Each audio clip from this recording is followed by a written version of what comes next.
페르시아 우환입니다. 어느 날 방랑자가 길을 걷다가 점토 덩어리를 하나 우연히 발견하게 됩니다. 근데 그 흙에서는 아주 향기로운 냄새가 풍겨 나오더랍니다. 이를 기이 여긴 그 방랑자가 흙덩이에서 왜 이런 향기가 나오냐 이렇게 물으니 그건 내 장미꽃과 함께 있었기 때문입니다. 그것이 바로 비결입니다 하더라는 것입니다. 보잘것없고 평범한 흙덩어리도 향기 나는 장미와 함께 있다면 그 흙에서 향이 우러나온다는 이야기입니다. 세상에는 참 여러 종류의 사람이 있습니다. 오늘날 이게 믿음인지 아닌지 혹은 진짜 믿음인지 가짜 믿음인지 판단하기가 어려울 만큼 참 세상에 다양한 사람들이 있습니다. 그걸로 벌어먹기도 하고 이단도 많고 사이비도 많고 유사 종교도 많고 또 아주 그냥 대놓고 거짓말하고 하는 그런 사람들도 있고 뭐 그렇죠. 그러니까 우리가 생각하고 잘 공부도 하고 판단도 하고 해야 될 부분들이 많습니다.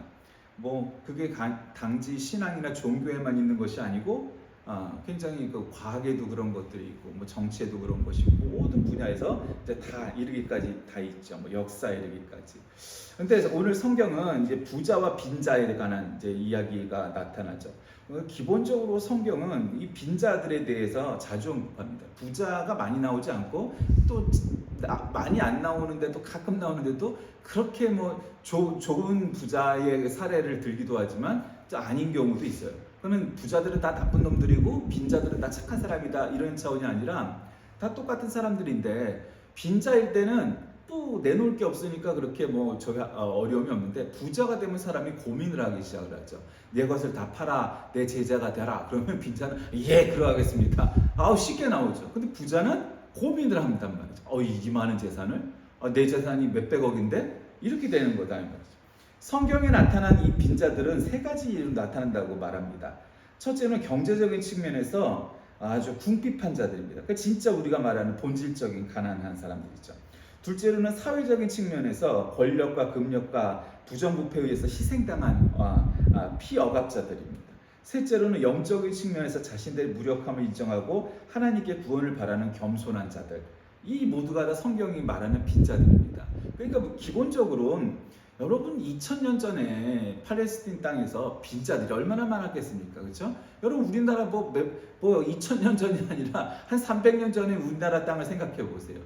조선에 정말 가난한 사람들이 얼마나 많았어요. 왜냐하면 무슨 양민이니 천민이니 하는 사람들은 다 가난하다고 봐야 되잖아요. 뭐 귀족 계급이라고 할 수 있는 양반이 뭐 몇 프로나 됐어요. 사실은 뭐 양반은 얼마 안 됐단 말이에요. 지금은 다 양반이라고 말하지만 뭐 사실상은 아니에요. 그러니까 대부분의 사람들은 이 봉건 시대에는 다 가난할 수밖에 없는 거죠. 근데 이제 성경이 말하는 거는 그런 경제적인 측면도 있지만 영적인 측면도 있고 정치적인 측면도 있다. 그 세 가지가 성경이 말하는 이제 빈자에 대한 이야기입니다. 그러니까 우리는 성경에서 이 빈자에 관한 이야기를 들을 때 이 빈자가 뭐 어떤 측면에서 더 가까운 그런 빈자이냐 뭐 이런 걸 생각해야 됩니다. 오늘 본문 말씀은 이 야고보서에 있는 내용이죠. 이 야고보서의 특별히 마지막 부분인데 결혼의 형식으로 되어 있지 않고 오히려 진리를 떠난 자를 돌아서게 하는, 그래서 그 영혼을 사망에서 구원하고 허다한 죄를 덮으라는 훈계로 끝납니다. 그러니까 이 기자인 야고보는 가난한 자들을 억압하고 착취하는 부자들의 악행을 신랄하게 1절에서 6절까지 비판하고, 그리고는 이제 독자들에게 고난 중에서 인내하며 재림의 소망을 품도록 권고하고, 이제 그 다음번에 이제 이런 내용들이 나오는 거죠. 그러니까 오늘 보면서 너희 중에 고난자가 있느냐, 고난당하는 자가 있느냐, 그는 기도하고, 즐거워하는 자가 있느냐, 그럼 찬송하라. 힘들 때는 기도하고 즐거울 때는 찬송하라 이거죠.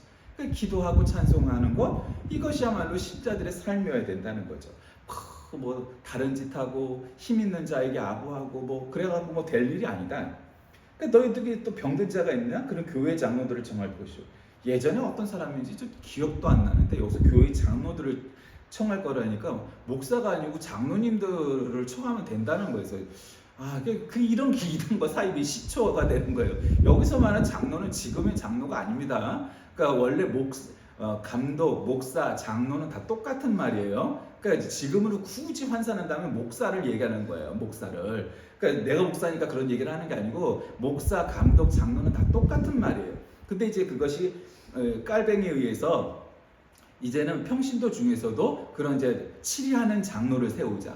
가르치는 장로가 아니라 치리하는 장로를 세우자. 그게 이제 개혁교회 장로교회의 원조가 된 건데, 그러니까 여기서는 치리하는 장로를 얘기하는 게 아닙니다. 이것은 가르치는 장로. 예전에 원래 이 초기 기독교 시대 때의 목사, 감독, 장로에 해당하는 사람이죠. 그러니까 이 사람들은 원래 그리스도의 그 제자였던 12사도 12제자서부터 비롯된 그런 목회자들을 얘기하는 거예요. 그러니까 뭐 별로 중요한 건 아니. 그렇다고 또 장로님들 신방 안 해야 된다라는 게 아니라 그렇다는 거예요. 누가 이거를 목사는 아니고 장로를 꼭 청해야 된다 이렇게 주장하는 사람이 있었어서 그렇게 하는 얘기입니다. 어쨌든 주의 이름으로 기름을 바르며 그를 위하여 기도할지니라.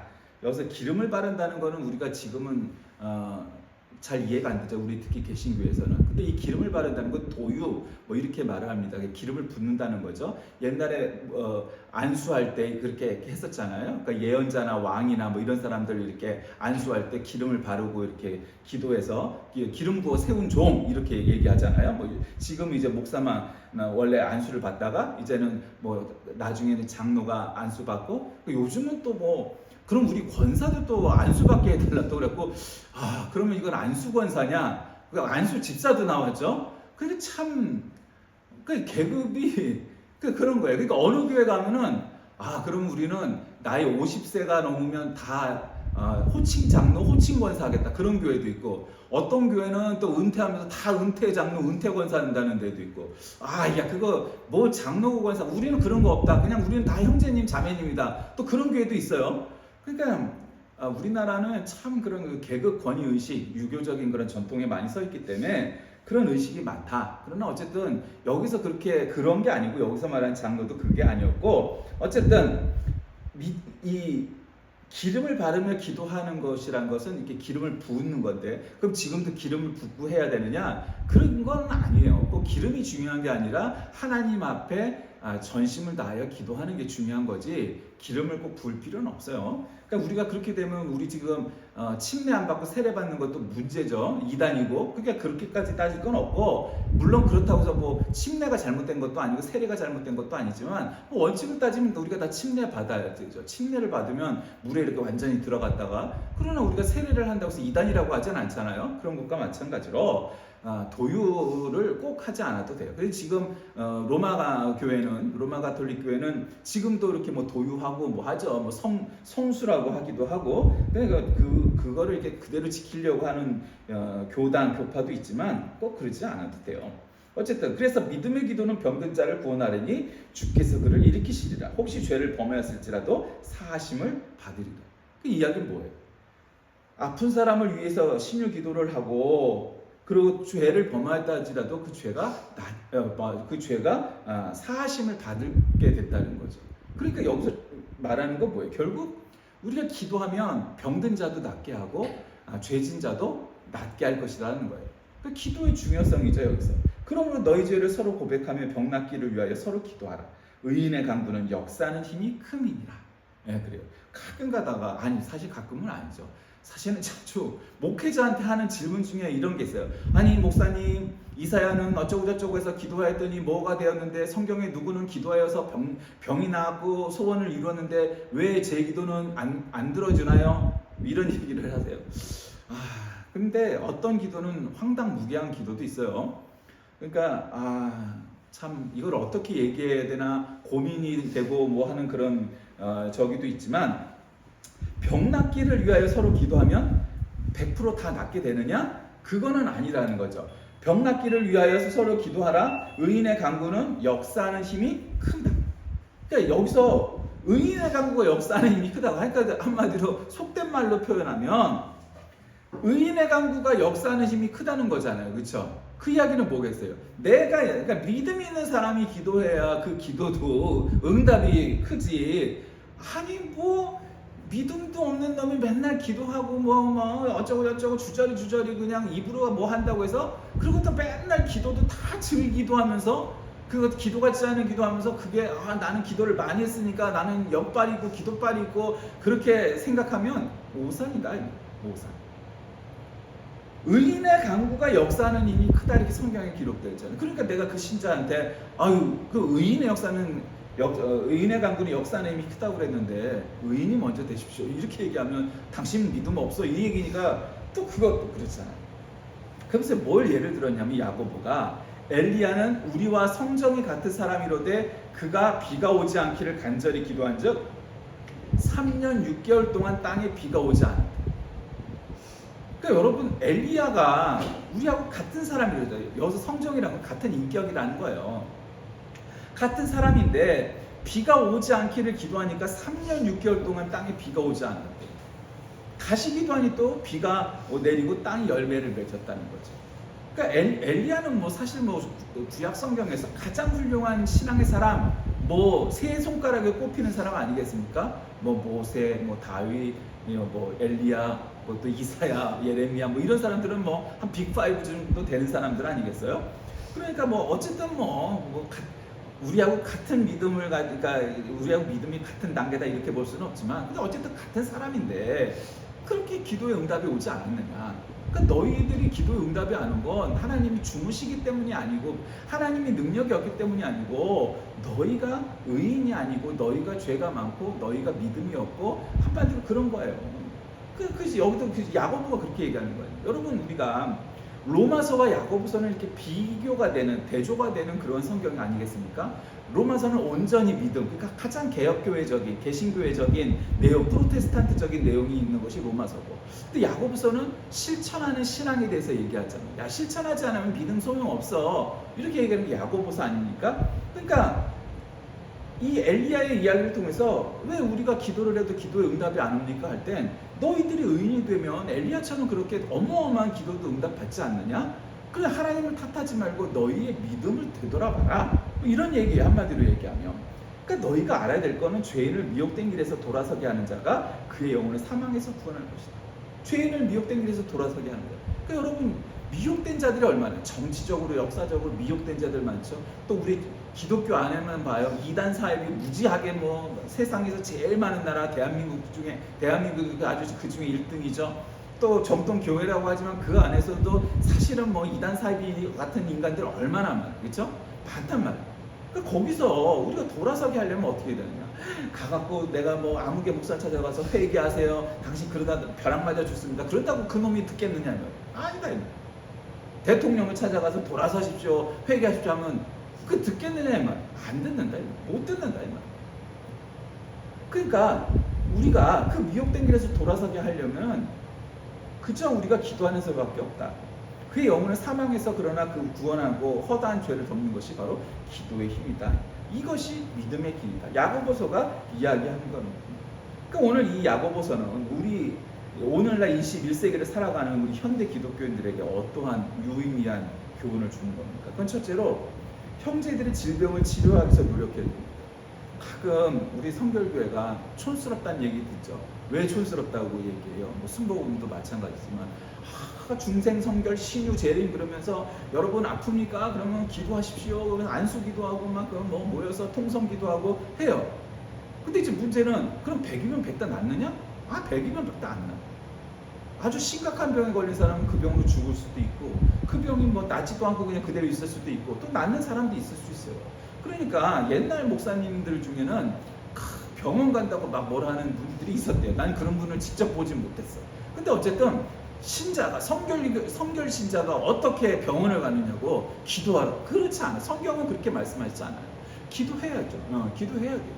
그러나 기도해서 낫지 않는다고 하나님이 없는 게 아니라 그거는 하나님이 그 정하신 뜻이 어디에 있는지를 살펴봐야 되고, 그리고 또 나를 돌아봐. 내가 의인이어서 내가 기도하면 엘리야처럼 3년 6개월 동안 비가 안 오게 만들 만한 그런 능력자냐? 그렇다면 하나님이 왜 또 그 설사 내가 엘리야와 같은 믿음이 있었다면 왜 하나님은 안 들어주실까도 판단하고 기도로 응답을 받아야 되는 것이지, 그냥 기도했으니까 주여 30분 더 통성 기도하고 너는 크게 날지어다 그래서 안 나오면 너는 마귀 들린 자. 이거는 이단과 사이비가 하는 수법이다 이 말.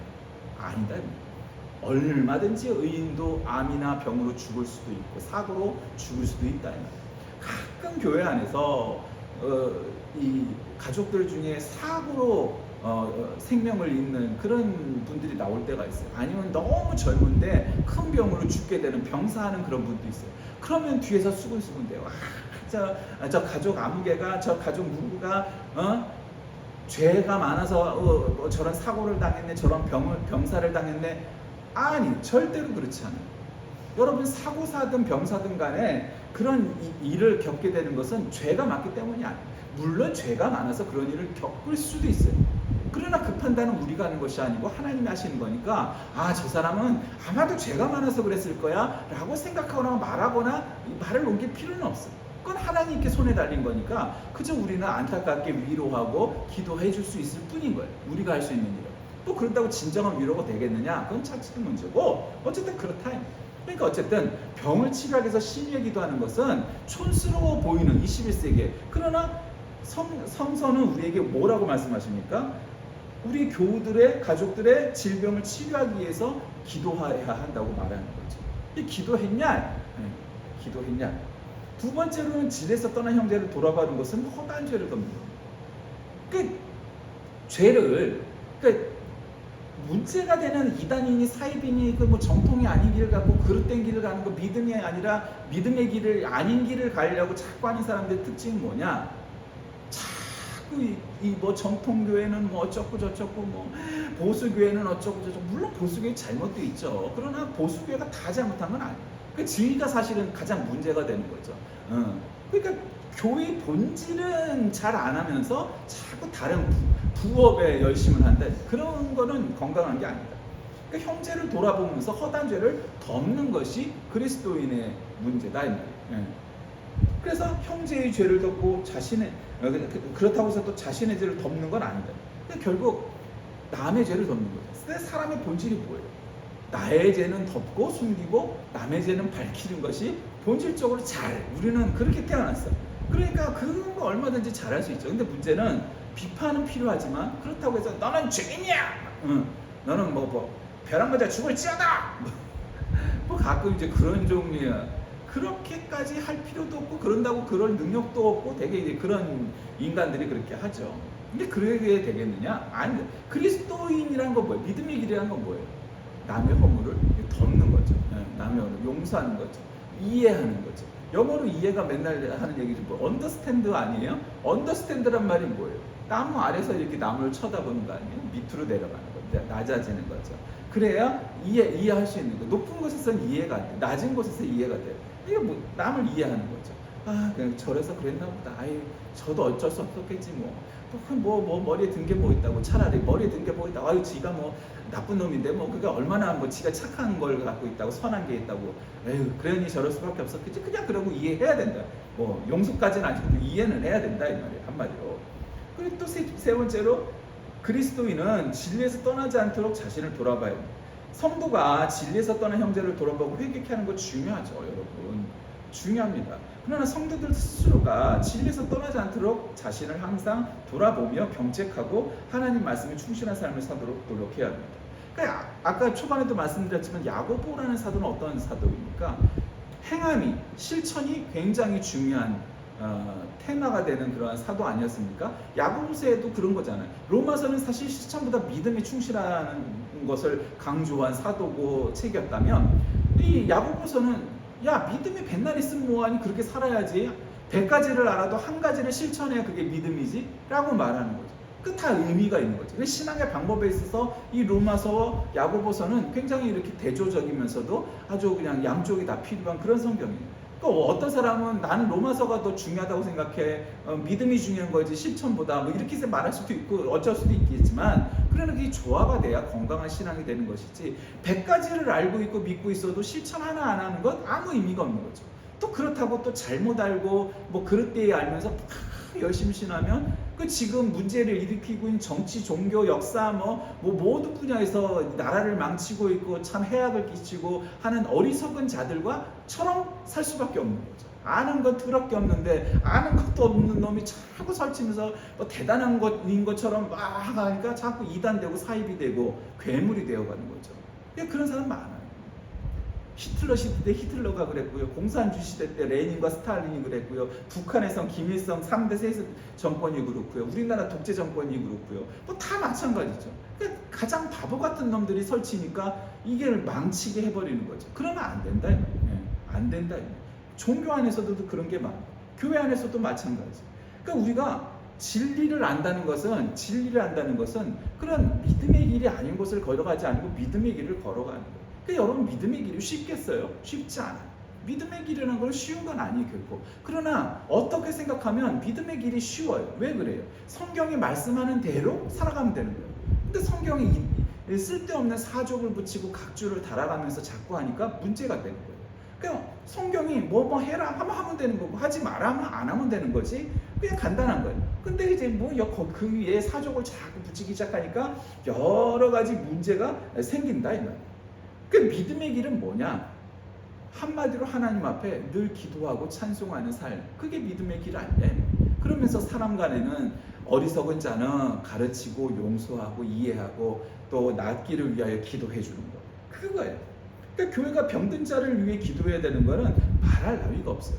그래서 굉장히 좀 수준이 낮아 보이니 어쩌니 해도 우리 사중복음의 그 중요한 것은 성경을 이해하는 그런 구원론적인 아주 중요한 테마입니다. 충생성결 신유 재림을 가만히 뜯어보면 바로 그와 같이 우리가 구원받기 위한 내 과정을 잘 설명하고 있습니다. 우리가 중생하고 성결함을 성령세를 받았다 할지라도 여러분, 우리가 평생 살면서 한 번도 안 아프고 한 번도 병원 안 가보고 한 번도 병 안 들어본 사람이 있겠습니까? 그런 사람은 없어요. 그러니까 우리가 신유가 필요한 거예요. 힐링을 위해서 기도해요. 그러니까 믿음의 기도는 병든 자를 그 병상에서 일으킬 수 있는 힘이 되는 걸 믿으시길 바랍니다. 어떻게 안수해야 기름을 발라야 어느 목사가 와서 기도해야 낫는다, 그런 기도 말고 그저 우리가 가족끼리 교우끼리 서로 위하여 기도하고, 그러면 그 기도가 하나님께 응답될 것을 믿으시길 바랍니다. 결국 다른 사람의 영혼을 구원한다는 건 뭡니까? 입으로 되는 게 아니에요. 믿음으로 되는 겁니다. 믿음이 있어야 나 자신도 구원하고 남을 위해서도 마찬가지입니다. 물론 이제 이거 다른 차원의 구원이지만 다른 사람의 죄를 덮으며 위하여 기도하는 것이 남을 구원받게 만드는 길이라고 말하잖아요. 그렇죠? 그러니까 그거예요. 나도 구원받아야 되지만 남도 구원받아야 돼. 그러니까 믿음이 없는 사람 믿음이 생기기 위해 기도하죠. 저 사람의 영혼도 주님 긍휼히 여겨 있어서 구원받게 해주시옵소서 기도해야 되는 거죠. 이 기도해야 돼요. 그러니까 성도는 어리석은 자들처럼 어리석은 자들의 길을 걷지 않는 거예요. 한마디로 어리석다는 게 뭐예요? 그러니까 대부분 세속적인 가치는 어리석은 거예요. 성경이 말하는 거. 근데 우리 모든 신자니 아니니 관계없이 모든 사람들은 성경의 가치에 반하는 생각을 갖고 있어요. 그렇잖아요. 우리 교회 안에도 여러분 믿음을 많이 얻고 빈자가 되길 원합니까? 여러분 믿음은 조금밖에 없어도 부자가 되길 원합니까? 이거 무기명 투표하면 어느 쪽이 많을 것 같아요? 부자 쪽이 많아요. 믿음은 구원의 커트라인만 넘었다면 그래도 그 와중에 부자 되게 해주세요. 그렇게 투표할 사람이 훨씬 더 많을걸? 안 그렇겠어요? 근데 성경은 그렇게 말하지 않는다는 거죠.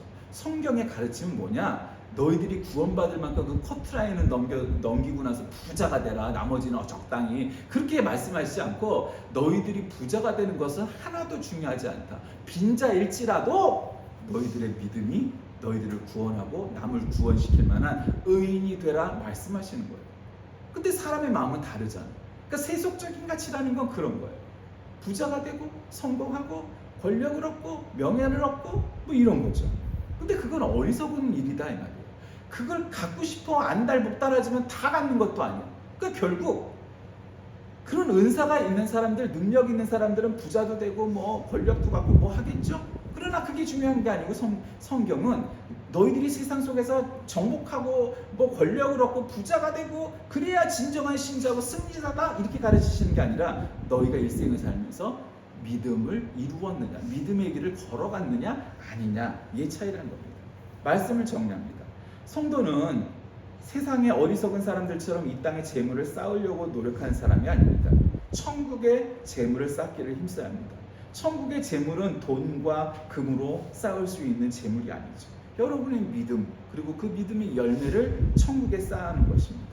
고난 중에도 그리스도의 재림을 소망하고 그 가운데에도 항상 어려움 속에서도 감사하고 기뻐하며 자족하는 삶을 사는 것은 우리의 상황과 우리의 현재의 문제를 극복하고 이겨나가는 길이며, 고난 중에 있을 때 하나님께 기도하고 기쁜 일을 당할 때 찬송하는 것은 진정한 믿음의 사람으로 우리를 만들게 될 것이며, 하나님의 구원을 체험하는 그러한 믿음의 길을 걷는 신자가 될 것입니다. 믿음은 믿음을 지키기 좋을 때나 그렇지 않을 때나 믿음이 있는 사람이죠. 그냥 아무 어려움 없이 문제가 없으니까 나는 믿음이 있어 하는 건 진정한 믿음이 아닙니다. 어려운 일을 당할 때 여러분이 진정한 믿음인지 아닌지 시금석과 같이 우리를 시험하게 될 것입니다. 여러분의 믿음은 어떻습니까? 어려움이 와도 이겨나갈 만한 그러한 진정한 믿음입니까? 아니면 정말로 어려움이 조금만 와도 휘청휘청대는 그런 튼튼하지 못한 빈약한 믿음입니까? 우리 모두가 정말로 하나님께서 바라시는 믿음의 길을 걸어가는 참된 신자가 다 되시길 주의 이름으로 간절히 기도하겠습니다.